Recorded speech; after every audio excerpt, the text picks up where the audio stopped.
Vedare tinokuchingamidzai zvekare kune chimwe chirongwa pano paZim Facebook Secrets and Confessions. Tadzoka zvekare nemamwe mamessages.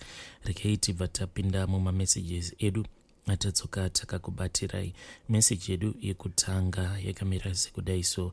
Hanzi makadi zvenyu mukomanashi, ndinokumbirawo kuti munge muchindiposterawo nyaya yangu. Asi kana mava kupostawo nyaya yangu, please vigaiwo chitupa changu. Inini mukoma ndakambodanana neumwe murume uyu kusvika ndichizorambana naye. Pane zvinhu zvakawandisa zvakaitika pakati pangu nemurume iyeye. Ndakati ndichinosangana nemurume uyu, iye akabva azondibudira pachena, akabva andiudza kuti iye ainge aine mhuri yake iyo yaainge asingakwanise kuti ange achizoparadzana nayo nekuda kwangu, because ndakazoti ndava kudanana naye ndakatombozama mukoma zviya zvekuti ndaifamba ndichishandirwa ndichiitwa sei ndichitira kuti iye ange achizorambana nemudzimai wake. Asi chaigara kundinetsa ndechekuti kwose kwandaifamba ndichiti ndiri kuendawo kuti ndinge ndichibatsirwa, ndaingoti ndichingodzoka mumba kana kuri kunzi mazuva acho iwawo anenge achigara kumba kwangu, aibva azotondiudza kuti wadii warasa zvako, ingava iri minamato kana kuti tumishonga twandinenge ndapiwa. Obva ati pandiri zvinhu zvako zvose izvozvo zvauri kuzama kuti unge uchindishandisira zvose hazvishandi, kotadii tangoita zvedu natural love, nekuti rudo ruri natural ndo rudo rwakanaka. Ukada kutanga kundibatira mushonga, zvinhu zvako zvose zvinobva zvazokudhakwira. Saka mukoma zvaigara zvichingondinetsa kuti ko iye murume uyu wandainge ndichidanana naye ainge achimbozviziva seiko kuti ndinopota ndichifambawo ndichiitirwa minamato kuri kuzama kuti iye ange achirambana nemudzimai wake. Chandainge ndichifaitira pamurume uyu munhu wekuti mari chaiyo mari ainge ainayo, aigara aine mari pose paanenge ari, mari anenge ainayo. Saka mukoma at that time ndainge ndichishandawo samaid, ndichishanda pane imwe imba. Saka ndainge ndichingozviudza kuti kana murume uyu ndikagara ndamurambanisa nemukadzi wake, inini ndikagara ndapinda panyanga, zvinobva zvareva kuti zvangu zvinenge zvaita.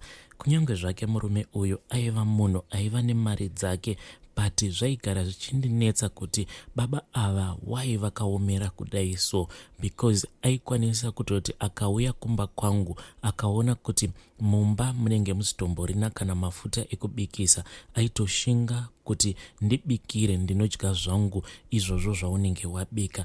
Munhu ane mazimari kutya munjonjo. Saka ndaingoti zvimwe kuda baba ava vakaomera, kana kuti imhepowo dzekwedu dzisingadiwo kuti unge uchipiwa mari nemurume. Ndainge ndichingodanana naye kudaro, uku ndichingofondoka nebasa.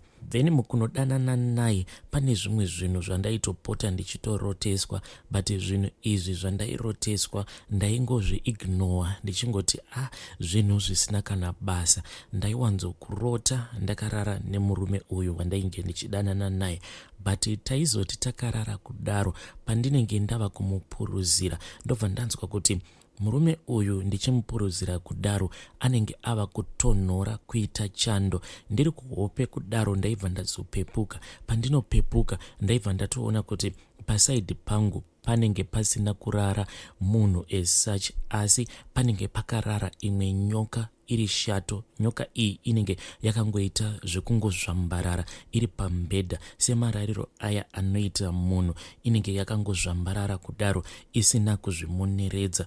Saka ndaizoti paya pandinenge ndapepuka, zviya zvekuti kupepuka uchiita zvekuvhunduka, chaindinetsa ndechekuti ndaibva ndatoona murume uya dzimweni dzenguva akangogara, then kana ukazomubvunza kuti ko muri kuiteiko pakati peusiku kudai so, kungogara makangofundumwara.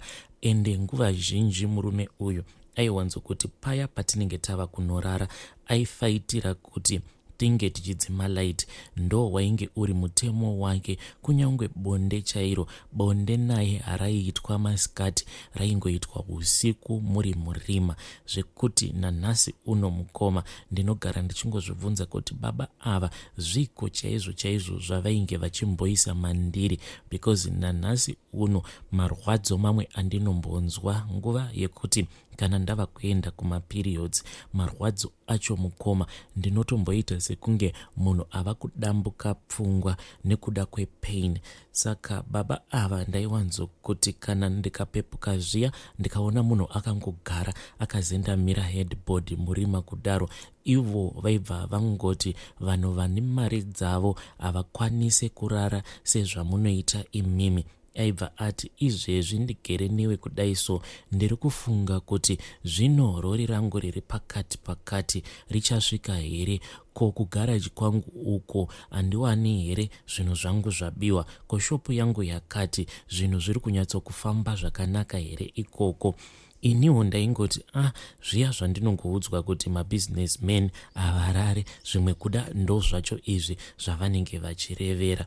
Then kubva zvandakatanga kudanana naye murume uyu, chinhu chandisina kukwanisa kujairira paari kusvika tichizorambana nenzira iyo yatakazorambana nayo, nhengo yababa ivavo ndo yandakatadza kujairira. Munoona the first time yaunosangana nemurume uyo anenge aine nhengo inenge yakakurisisa, unombotanga uchanzwa pain, asi unenge uchizviudza kuti nekufambawo kwenguva uchazosvikawo pakujairira saizi yenhengo yake.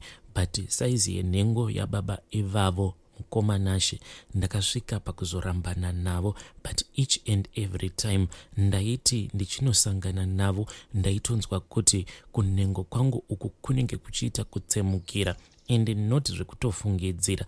Ndaizototi mangwana makuseni ndichimuka kutofamba kudaiso waitonzwa kuti ndiri kurwadziwa, asi waiti kana wakatarisa nhengo yavo yaisambova nhengo inorakidzika sekunge nhengo hombe hombe.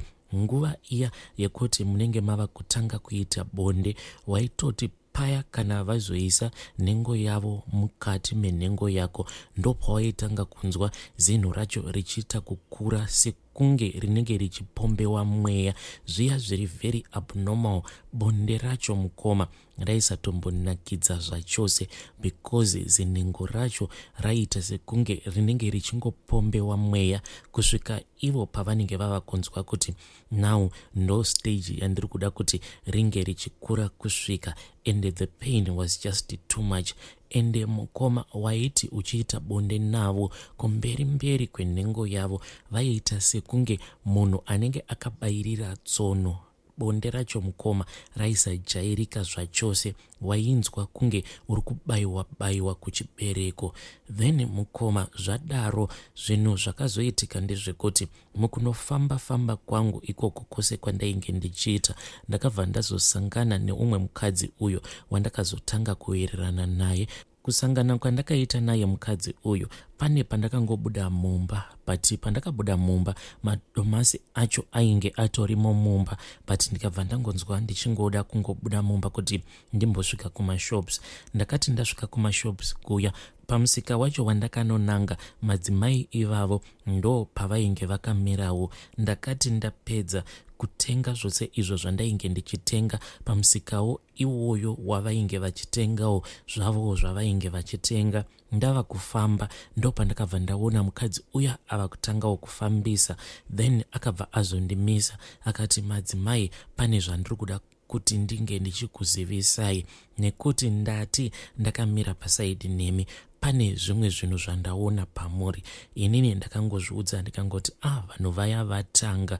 Izvezvi munhu anenge achida kungotsvaka nzira dzekuti kana ndazoenda kumba kwake ange achizondibhadharisa. But mukadzi uya iye akabva ati ndati ndakamira nemi kudai ndabva ndanzwa rimwe rima zvekare neumwe munhuwi uri kurakidza kuti munhuwi iwowo wanga uchibuda mudumbu menyu, ende ndabva ndaratidzwa ndinonzwa kuti pane umwe munhu uyo wamuri kupota muchisangana naye pabonde.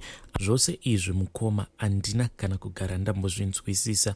Then madzimai vaya vakabva vati kana makasununguka munokwanisa kuzouya kumba kwangu. Ndo patakabva tazochinjana manumbers paya.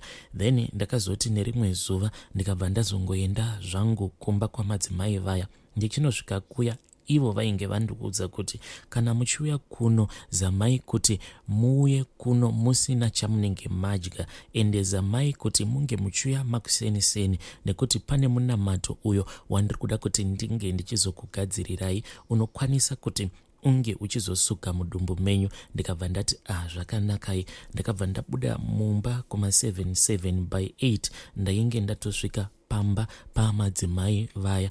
Ndakati ndichinosvika kumba kwamadzimai vaya vainge vakandiudza kuti ndinge ndichitenga malemon, then vakandiudza kuti nditenge huchi, mukaka nemabhanana. Vakanditi ndinge ndichitenga zvinhu zvose izvi zvekare nemasamba. Asi musi iwowo vakandiudza kuti vainge vachida kutanga vandigadzirira tea iyo yainge ichizoklina mudumbu mangu. Ndokubva vazondigadzirira minamato iya. Imwe yacho vakabva vati ndichange ndichizoishandisa kana ndava kumba.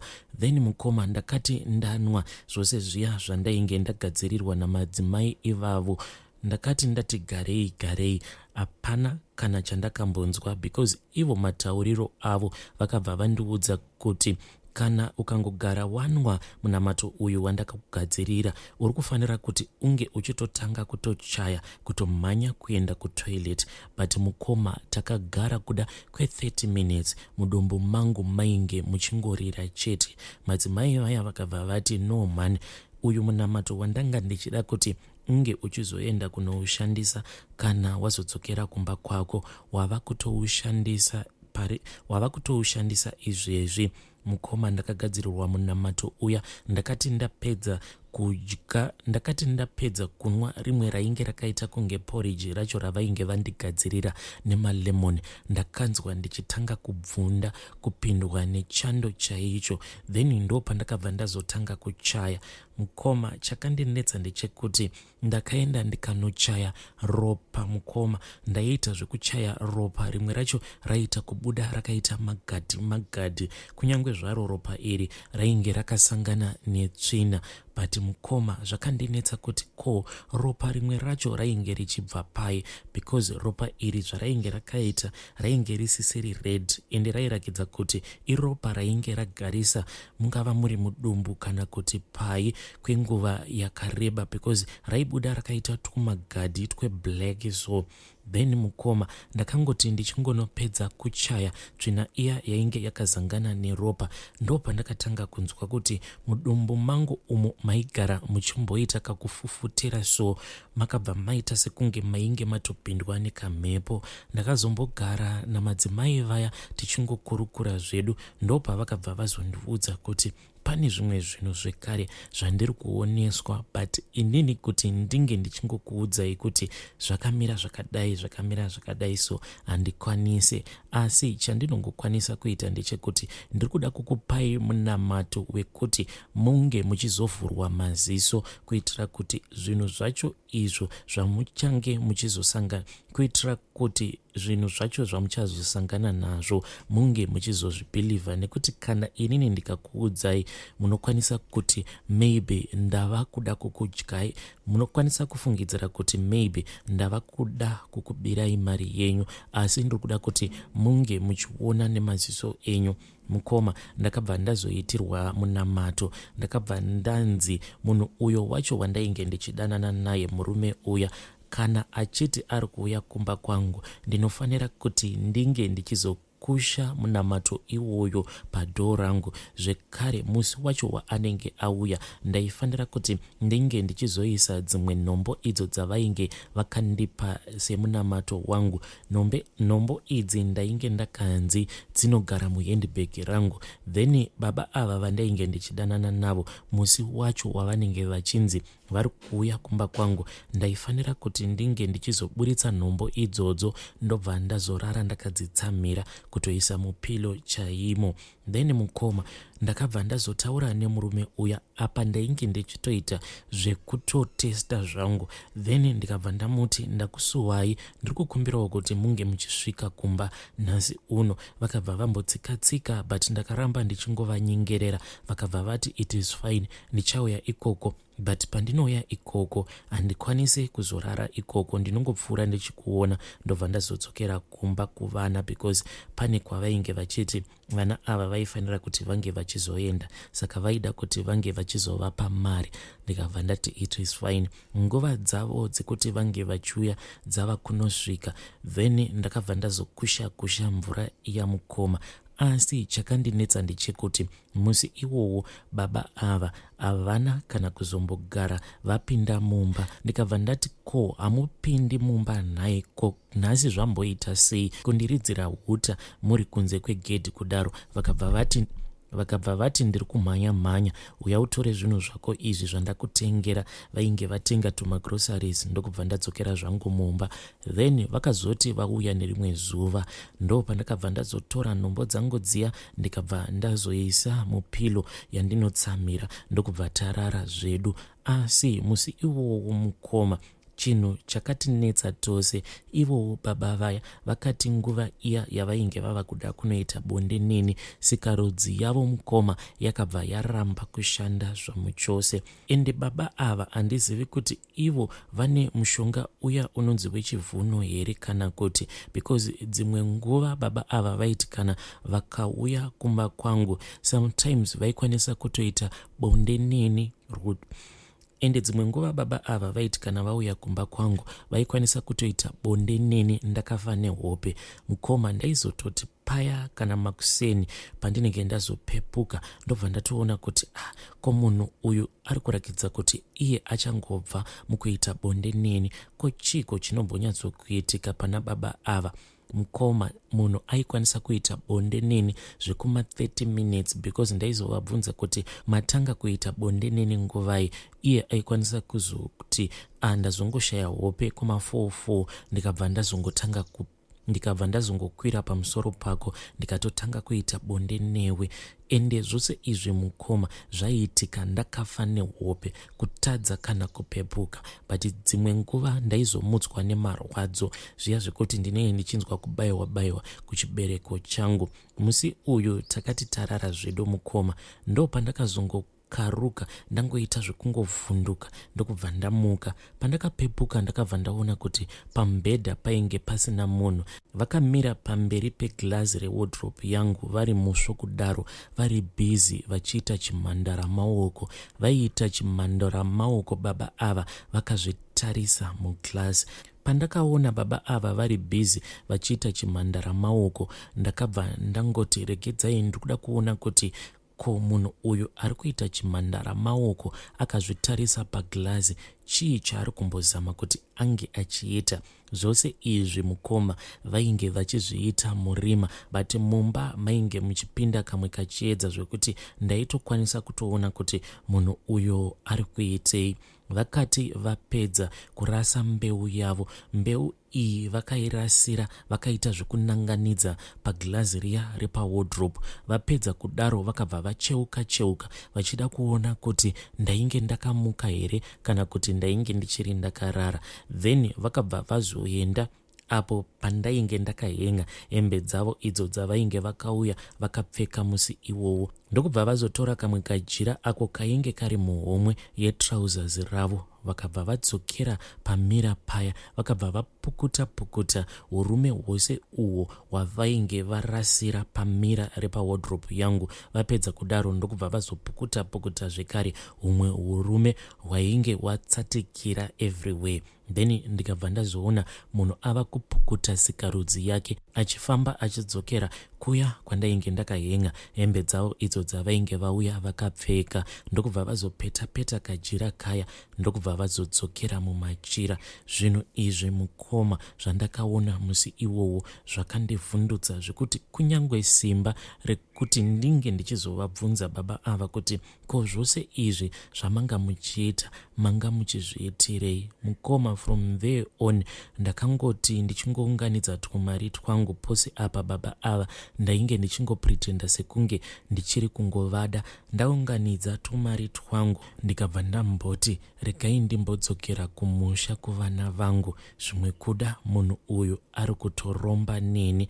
Ndadzokera kumusha mukoma, ndo pandakazongoramba ndichingosangana nedambudziko iro randichiri kungosangana naro rekuti kana mukandiona ndiri kunguva yangu yekuti ndinenge ndiri kumaperiods, vanhu vaMwari munondinzwira tsitsi. Kunyangwe kutogara ndinenge ndisingagoni kana kugara pasi petsoka dzangu apa panenge pachiita kunge panenge pakabayirirwa minzwa. Upenyu hwandinorarama mukoma ndehwekuti kana nguva yangu yekuti ndinenge ndava kutarisira kuti nawo ndava kuda kutevera kana yakwana, ndinotanga kutonzwa kutya kuti nguva iya yemarwadzo zvino yasvika. Baba ava mukoma vachiriko. Baba ava vane garaji ravo ravanoita zvekugadzira motikari nemabhazi, but izvo ndakaona pana baba ava zvikukutu. Vedare ndo meseji yandakatumidzirwa ichibva kuna vanzvadzi vedu. Zvakangooma hazvo vedu we. Kana kuinewo vanoziva maremedies ekuti pavanenge vari kunguva yavo vanokwanisa kupota vachishandisawo maremedies iwawo, please feel free to write in the comment section.